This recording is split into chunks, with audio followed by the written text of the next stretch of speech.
yang lain, yang paling penting adalah ketika kita punya beberapa metode mengajak mereka dengan macam-macam, saya sangat setuju apabila kita memang harus masuk kepada dunia remaja itu. Ya, artinya sifat yang mungkin ya, tapi mungkin ini tidak semua. Anggapan remaja tadi yang pertama menganggap bahwa yang di masjid itu sombong-sombong karena pakai serban, pakai sejadah ketika di masjid, tapi ternyata menganggap sinis ketika ada remaja yang di sana hanya numpang kencing, kamar mandi saja dan seterusnya. Itu justru menimbulkan image yang kurang baik. Bagaimanapun masjid itu satu lembaga pendidikan yang tertua yang hingga hari ini itu cukup efektif untuk memberikan pendidikan Islam kepada anak-anak kita, terutama bahkan orang dewasa juga termasuk di dalamnya dan seterusnya. Soal pesantren, ada pesantren yang bersalah, itu ini yang perlu kita berikan catatan adalah kita sebagai guru di pendidikan Islam mungkinnya nanti kita harus yakinkan kepada masyarakat bahwa pondok pesantren itu tidak semuanya santrinya baik. Itu penting kita sampaikan. Kenapa? Karena memang saat ini di daerah kami di Bangkalan itu banyak orang-orang memondokkan anaknya itu bukan karena mereka pintar, justru karena mereka nakal.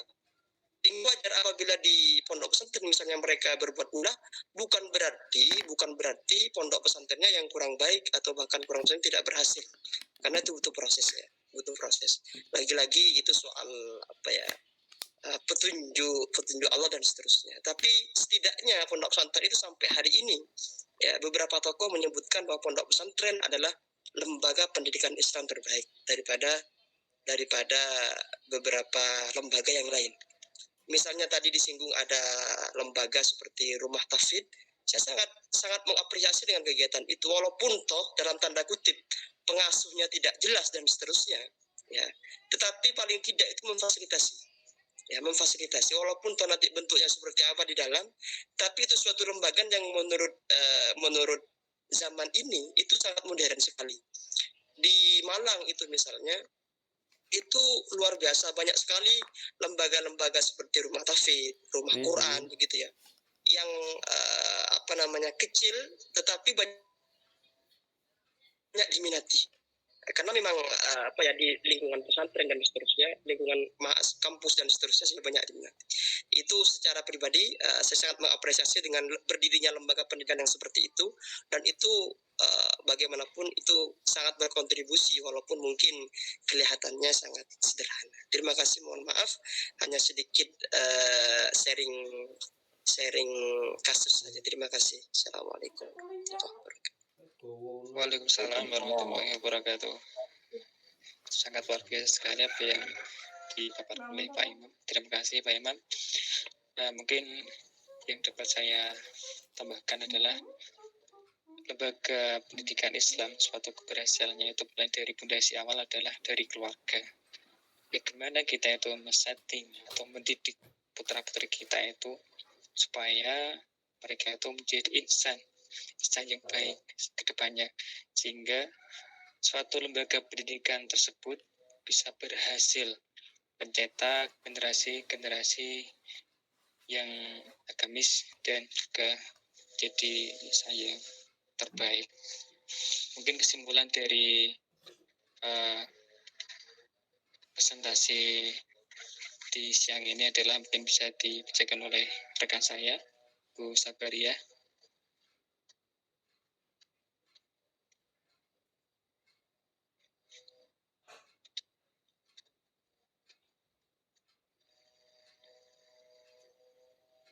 Bu Sabaria, monggo Bu. Saya sendirian ini, nggak ada temannya ini Pak Caca.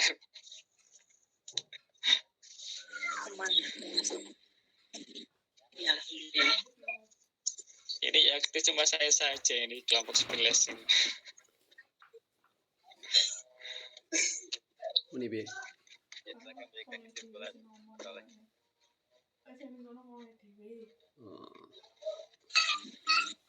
silakan, mungkin bisa simpulkan sendiri saja Soleh kalau memang nggak ada temannya.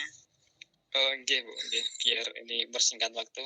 Jadi kesimpulan dari presentasi saya ini adalah dari materi adalah yang pertama adalah warga adalah lembaga pendidikan pertama yang kita kenal dan yang menjadi pendidik dalam warga adalah orang tua. Yang kedua adalah masjid, adalah tempat untuk melakukan ibadah. Selain itu juga masjid digunakan sebagai tempat belajar atau pendidikan. Ketiga adalah pondok pesantren adalah lembaga pendidikan Islam yang mana di dalamnya terdapat kiai sebagai pendidik, santri sebagai peserta didik, masjid sebagai tempat untuk melaksanakan pendidikan, dan asrama sebagai tempat tinggal santri. Demikian presentasi saya kali ini, semoga menjadi berkah kepada kita semua. Selanjutnya saya kembalikan ke Pak Cecep. Terima kasih. Wassalamualaikum warahmatullahi wabarakatuh. Waalaikumsalam warahmatullahi wabarakatuh.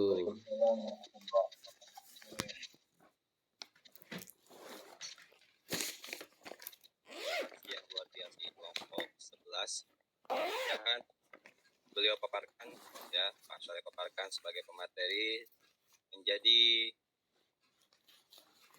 tambahan ilmu untuk kita semua, dan mudah-mudahan pembahasan-pembahasan yang telah kita bahas tadi menjadi salah satu strategi baru, ya, atau inovasi baru untuk kita bisa terapkan di lingkungan kita masing-masing.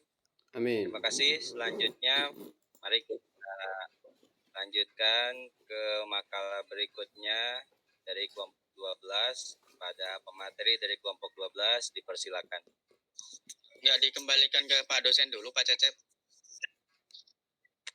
Nanti aja dibahas di akhir. Oh gitu. Ya. Dipersilakan kepada pemakalah kelompok 12 untuk memaparkan materi pada siang hari ini.